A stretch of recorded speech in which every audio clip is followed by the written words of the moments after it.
자, 이제 지난주 또 부흥에 관한 말씀이었습니다. 우리가 무엇을 자랑하는가? 자랑하는 것은 아주 본성 중의 본성입니다. 다 자랑하게 되어져 있습니다. 내가 자랑할 게 없으면 가족, 내가 자랑할 게 없으면 뭐 하다못해 친구도 자랑하죠. 뭐 별의별 거 다 자랑합니다. 근데 정말 자랑할 것이 무엇인가? 진짜 우리 것인, 우리 속에 계신 하나님을 자랑해야 된다는 것을 말씀을 드렸는데, 자, 이제는 성장을 해야 되겠죠. 오늘 히브리서 말씀은 이 환란의 때, 박해의 때를 맞아서 이 로마가 박해를 시작하기 시작했습니다. 그래서 교회들이 어려워졌습니다.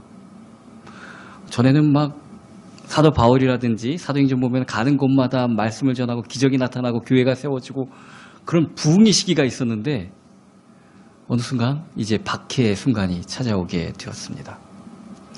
이 히브리서가 기록되어진 게 주후 한 70년경인데, 그로부터 한 3년 전에 사도 바울도 로마에서 사형을 당했습니다. 아주 박해의 절정에 있었던 그 시기에 정말 너희들이 성장을 해야만, 믿음이 자라나야만 이 시기를 이겨낼 수 있다는 그런 말씀을 주신 것입니다.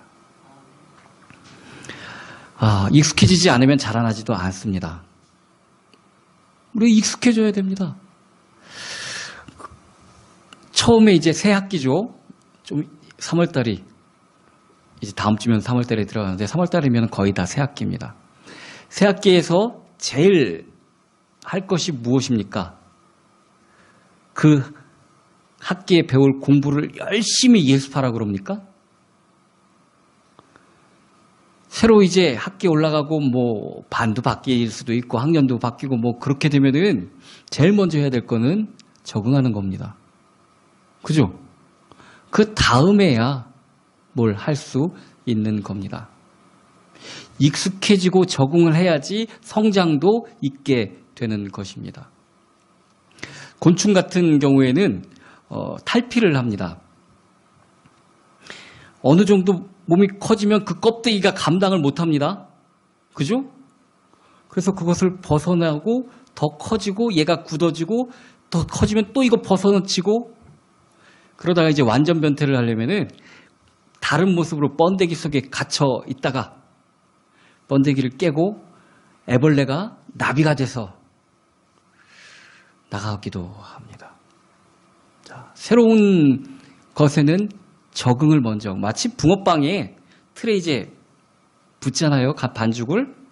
그리고 이제 한쪽 면 익히고 뒤집히고 골고루 이게 차져야만 열로 인해서 안이 익어가는 것처럼 먼저 적응이 필요하다는 얘기입니다. 사람도 마찬가지입니다. 너무 오래전 기억이라 잘 기억도 안 나실지 모르겠지만 한참 자랄 때 보면은 막 무릎이 아프죠. 예. 그걸 성장통이라고 합니다. 성장판이 열려 있을 때는 이게 급격하게 자라서 막 뼈가 아픕니다. 자, 성장통에 있을 때는 자라지 않습니다. 자랐다가 아플 때까지 가면은 잠시 스톱, 적응이 되는 겁니다. 그리고 나서 익숙해지면 또 자랍니다. 그렇죠? 우리가 익숙해져야 한다는 것입니다. 우리가 밖에 있다가 하나님께로 부르심을 받은 교회는 교회에 또 하나님의 말씀에 익숙할 리가 없습니다. 익숙하면 이상한 겁니다. 전에 내가 나를 위해서 살던 세상과 정말 그리스도의 사랑을 깨닫고 교회 안에서 하나님을 따라가는 삶은 다를 수밖에 없습니다. 그래서 말씀에 익숙해지는 게 먼저입니다. 우리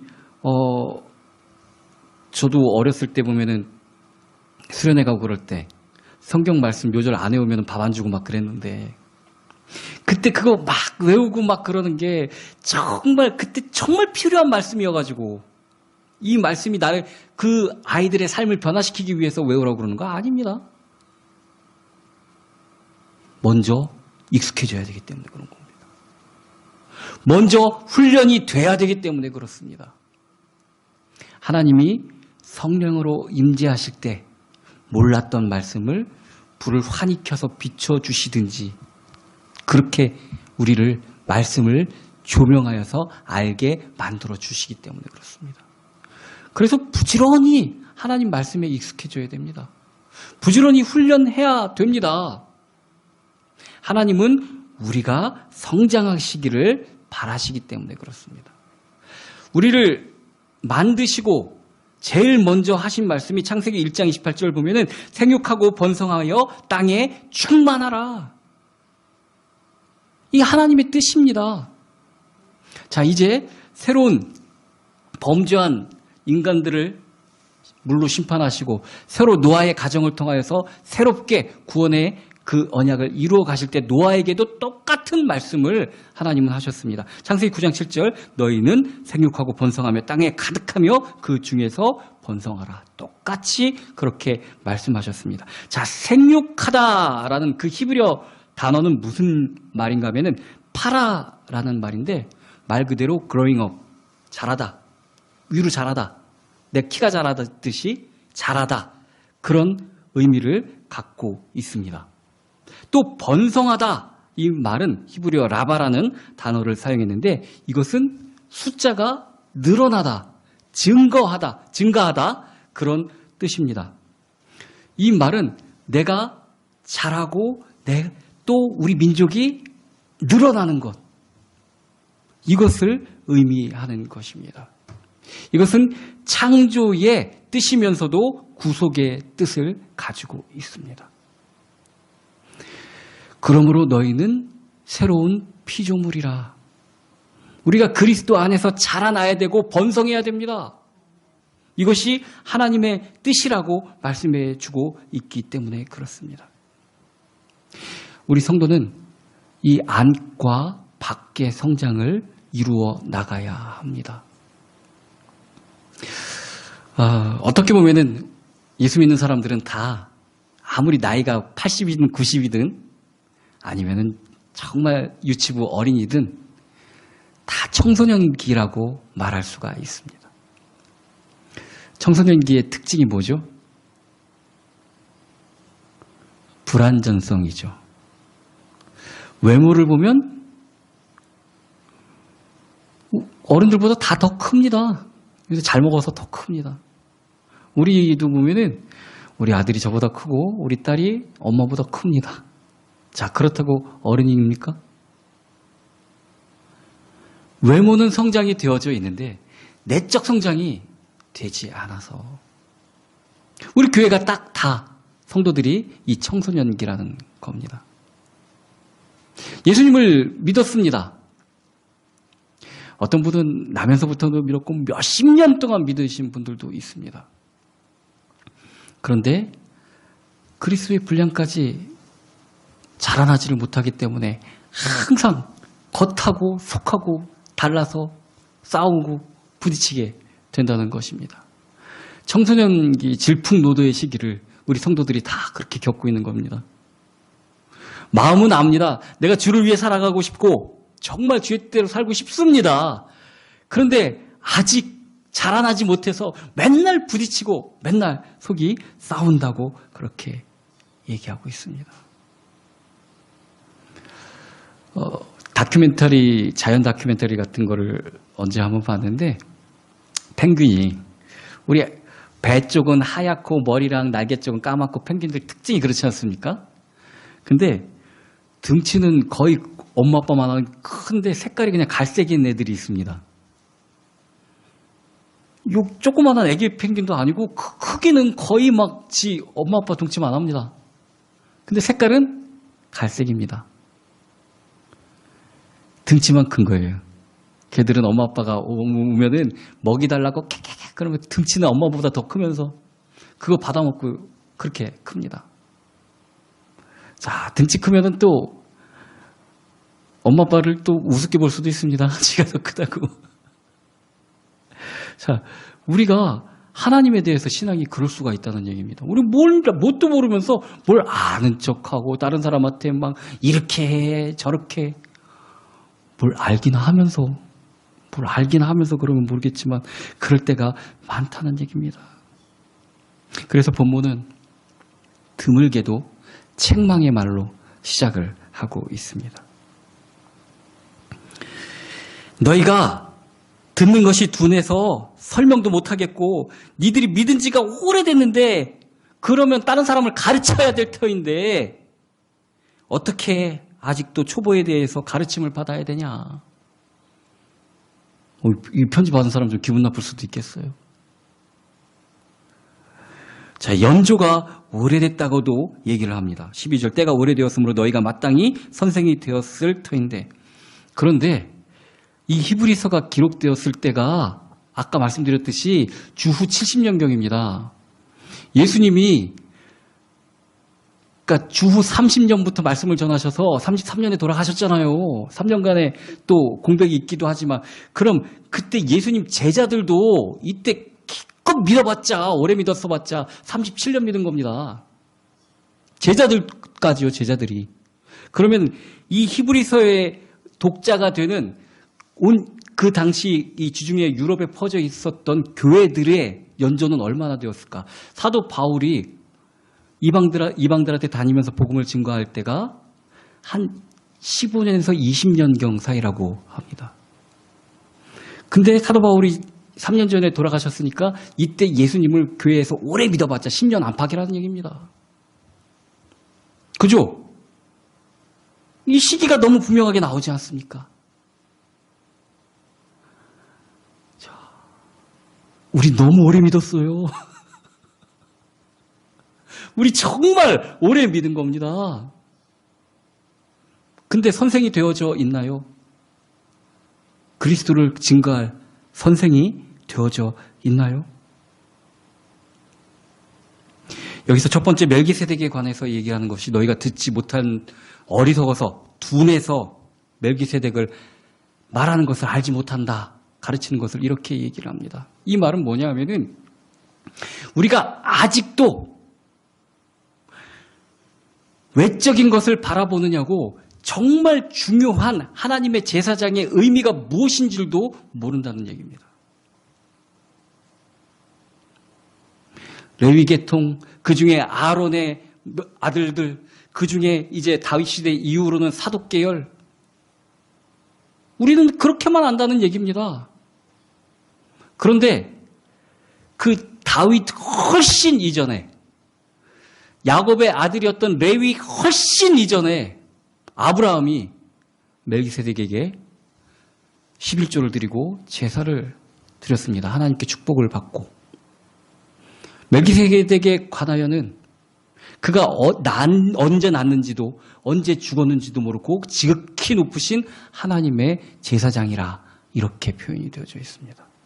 이 말은 우리의 예배가 우리의 헌금이 우리가 드려야 될 것이 내가 보기에 적당한 것이 아니라 하나님께 있다는 것입니다. 주권이, 모든 주권이. 이거를 우리 귀가 둔해서 이해하지 못하고 알아듣지 못한다는 겁니다.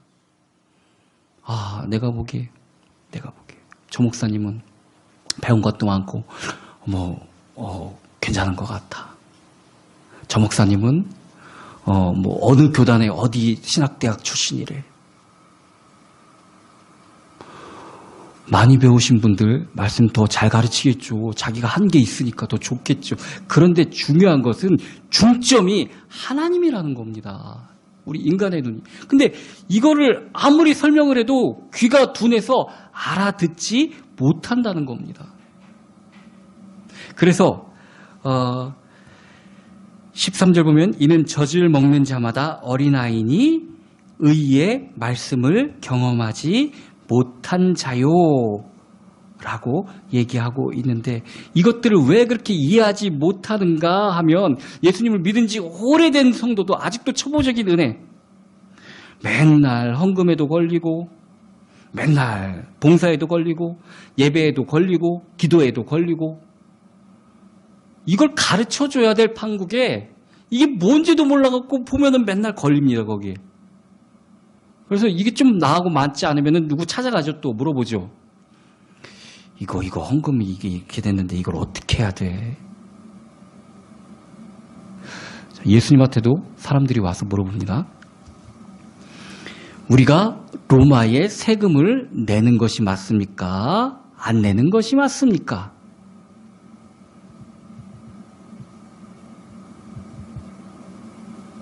로마는 당시 자기의 민족을 억압하는, 마치 우리 일제시대 때 일본처럼 그런 나라였는데, 그거 잘 되라고 돈 내주면 거기서 또 군대 더 키우고 그래갖고 더 우리나라를 힘들게 할 텐데,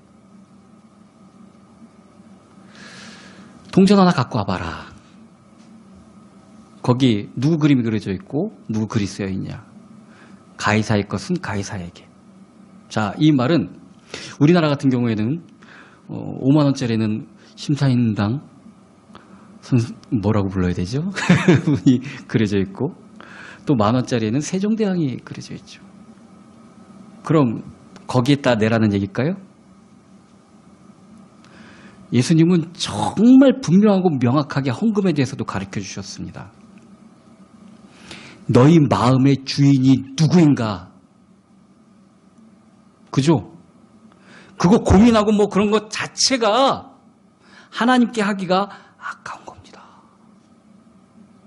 그런 사람은 그들 마음의 주인에게 하라는 겁니다. 그거 억지로 그렇게 하는 거 하나님 절대 기뻐하시지 않습니다. 하나님 분명히 말씀하십니다. 산에 소와 염소가 양이 다 내 거다. 내가 그들의 피를 원하는 거 아니다. 정말 네 마음속으로 너의 주인이 누구인가를 네가 안다면 그 마음속의 주인한테 하라는 얘기입니다. 하나님 뭐 억지로 뺏으려고 하는 거 아닙니다. 우리 마음속의 성장이 무엇에 달려있는가를 그렇게 얘기하고 있는데, 그 말이 바로 의의 말씀을 경험하지 못했기 때문이라는 겁니다. 왜 아직도 예배, 헌금, 기도 뭐 그런 것들 왜 자꾸 걸리느냐. 젖을 먹는 자마다 어린아이니 의의 말씀을 경험하지 못한 자다. 자, 그냥 말씀이 아니죠. 여기선 처음에 하나님의 말씀에 익숙해져야 되는데, 우리는 사랑의 말씀에 너무 익숙해져 있습니다. 예수 그리스도께서 나를 위해서 십자가에 돌아가셨어. 나를 정말 사랑하시나 봐. 자, 근데 하나님은 사랑의 하나님과 동시에 의의 하나님입니다. 어린아이가 갓난아기는 엄마의 사랑밖에 모릅니다.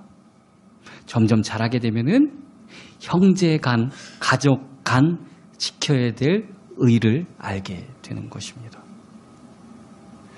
자, 하나님이 우리를 사랑하셔서 우리가 구원을 받았지만, 하나님께서 의의 하나님이시기 때문에 십자가를 지셔야 됐고, 왜냐면은 죄에 대한 삭은 사망이기 때문에 그렇습니다. 우리의 모든 죄를 담당하시기 위해서 십자가를 지신 의의 하나님이시라는 것을 우리가 잊어서는 안 된다는 얘기입니다. 사랑은 개인적인 것이라면 의는 공의적인 것입니다. 하나님은 구원을 개인에게 주시지만 교회를 통해서 이루어 가신다는 얘기입니다.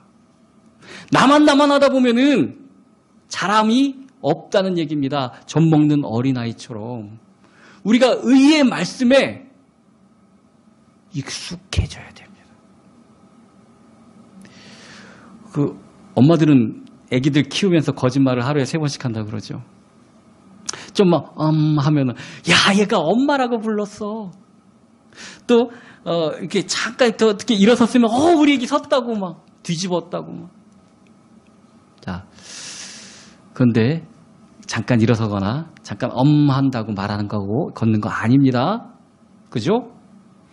익숙해진다는 얘기는 자유자재로 할 수 있어야 된다는 얘기입니다. 내가 어쩌다가 교회를 위해서 뭘 했어? 내가 어쩌다가 주의 종을 위해서 뭐를 드렸어? 이거는 아기가 한 번 했다고 우리 애기 말 잘하네 하는 거나 똑같은 겁니다. 익숙해져야 됩니다. 익숙해져야 됩니다. 의의 말씀에 익숙해져야 됩니다. 하나님께로 나아가고 하나님의 일을 하는데 익숙해져야 됩니다. 그래야 주님께서 맡기실 일꾼이 되어져 가는 겁니다. 장성한 일꾼이 되어져 가는 것입니다. 우리가 개인적 부르심, 즉 소명으로 하나님이 우리를 구원하셨다면 이제는 의의 말씀으로 우리가 단단해지고 성장해져야 되는 것입니다. 주님 지신 십자가를 나도 지고 따라갈 수 있어야 된다는 얘기입니다. 그것이 의의 말씀에 익숙한 신앙인이라고 하는 것입니다. 젖먹이들은 자기밖에 모릅니다. 이게 사람만 그런 게 아니라 동물들도 똑같습니다. 펫샵에서, 그러니까 동물들 파는 그런 가게에서 고양이라든지 강아지라든지 걔네들을 이제 분양받아서 데려오면은 문제가 뭐냐면은 사회와 가정이 결여돼 있어서 지밖에 모른다는 겁니다. 젖대자마자 그냥 금방금방 했으니까 형제들하고 같이 커서 이게 내 맘대로 안 되네. 이제 같이 뭘 하려면 나도 좀 양보를 해야 되네. 뭐 이런 거를 배워야 되는데 그 아기 때 그냥 떼어갖고 이쁘다고 그때 팔려왔으니까 이게 도대체가 뭔지도 모르고 그냥 지 맘대로 그렇게 살아가서 사회와 가정이 나중에라도 이제 필요하다고 그러더라고요. 애완동물 키울 때도. 교회도 마찬가지입니다. 야, 사랑의 말씀은 정말 잘 들은 것 같은데 지밖에 몰라요. 지밖에. 그럼 되지 않습니다. 의의 말씀에 익숙한 자가 돼야 되는 것입니다. 하나님은 구원을 교회를 통해서 이루어 나가십니다. 개인의 소명으로 부르셨지만 교회를 통해서 구원을 이루어 나가신다고 말씀하십니다. 그래서 우리 신앙이 자라나려면은 내가 힘들더라도 어렵더라도 그 아이들 특징 중에 하나가 배우지 않고 갑자기 잘하게 될 줄로 착각을 하는 경우가 많습니다. 하다못해 공기놀이도 연습해야지 잘합니다. 처음부터 못합니다. 그죠?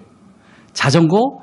말해 뭐합니까? 잡아주고 그거 해야지 하지. 처음부터 나면서부터 자전거 탈 줄 아는 아이 없습니다. 우리 한글도 그랬잖아요. 말하는 것도 그랬잖아요. 처음부터 누가 어떻게 말합니까? 다 배워서 하는 거지.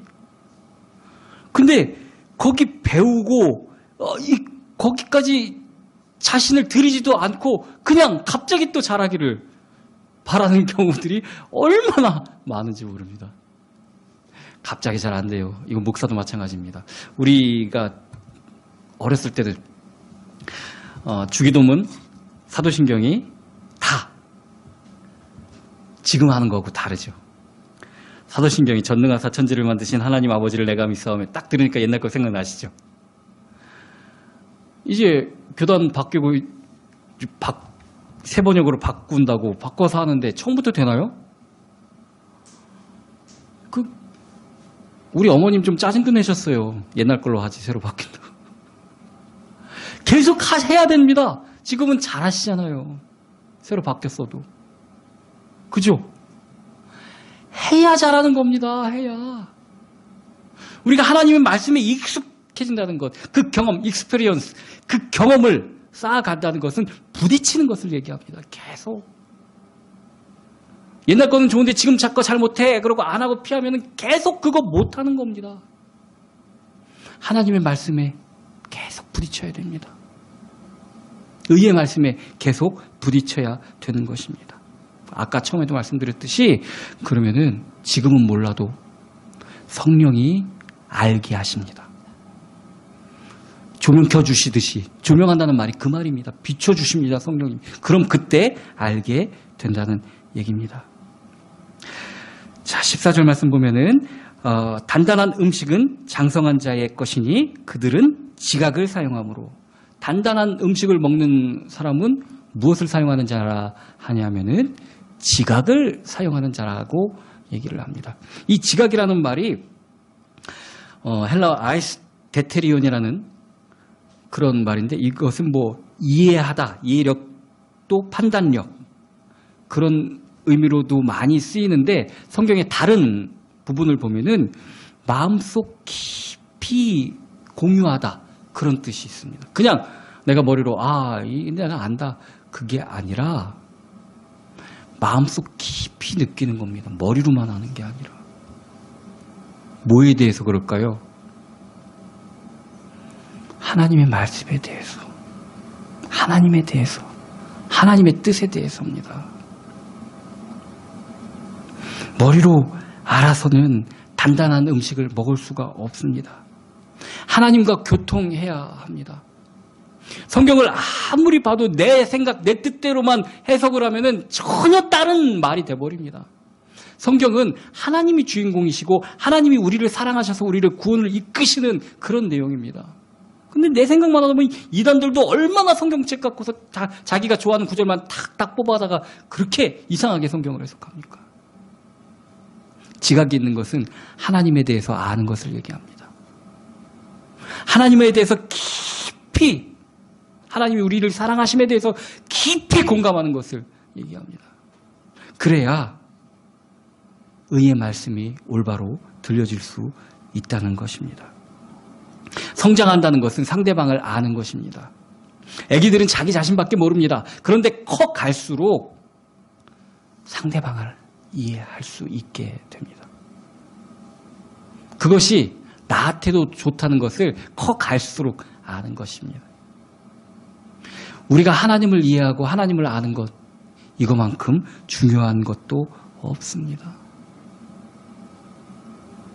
근데 우리 하나님 본체를 알 수는 없잖아요. 성경을 통해서 나타내 주시고 싶은 하나님을 알아가는 것이죠. 효도를 잘하는 자녀는 자기 마음대로 우리 엄마 아빠가 뭐 좋아하는지 상관없고 내가 좋아하는 게 엄마 아빠도 좋아하는 거지 자기 좋아하는 대로 하는 게 효도가 아니라 부모님이 어떤 것을 좋아하시고 부모님이 어떤 상태이고 부모님에 대해서 잘 이해하고 부모님께 맞춰주는 게 효도듯이 장성한 성도는 하나님을 알아가는 겁니다. 하나님과 교통하는 겁니다. 그것이 신앙 성장의 기본입니다. 우리가 자라가는 것, 우리의 믿음이 자라는 것이 하나님이 원하는 섭리입니다. 늘 그 자리에 있어서는 안 됩니다. 우리 신앙이 성장한다는 것은 우리 신앙이, 우리 믿음이 살아있다는 얘기입니다. 자라지 않은 건 죽은 거랍니다. 자라나야 된다는 것입니다. 하나님 말씀에 익숙해지고 내 마음대로 말씀을 대할 것이 아니라 하나님을 알고 하나님과 교통하고 그래서 하나님의 말씀을 통해서 우리가 하나님의 뜻을 이해할 때 우리가 점점 예수님을 닮아가게 되는 것입니다. 그는 근본 하나님의 본체시나 하나님과 동등됨을 취할 것으로 여기지 아니하시고 자기를 비워 종의 형체를 가지시고 죽기까지 복종하시는 것. 우리가 따라가야 될 것이 그 모습입니다. 예수 그리스도의 장성한 분량을 우리가 따라가야 될 것입니다. 이것이 하나님이 원하는 교회의 성장과 부흥이라는 것입니다. 주님을 믿고 나가는 저와 여러분이 되기를 예수 그리스도의 이름으로 축원합니다.